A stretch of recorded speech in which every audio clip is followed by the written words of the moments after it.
গরমের দিনে একটি কাক খুব পিপাসায় কষ্ট পাচ্ছিল।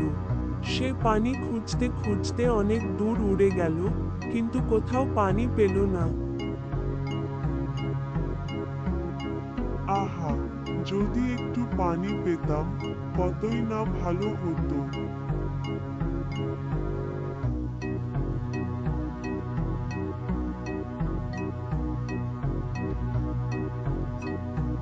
হঠাৎ করে সে একটি মাটির কলস দেখতে পেল।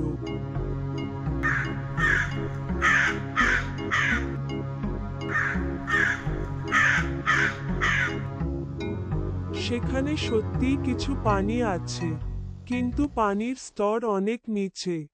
কাকের ঠোঁট দিয়ে সেই পানি পৌঁছানো সম্ভব নয়, কিন্তু কাকটি ছিল চতুর ও বুদ্ধিমান।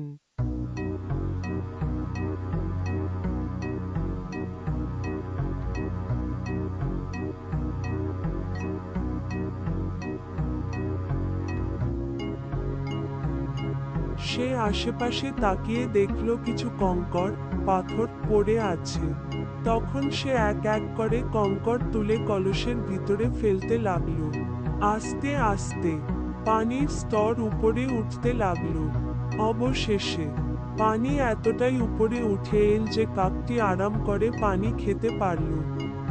পানি খেয়ে কাকটি খুশি মনে উড়ে গেল।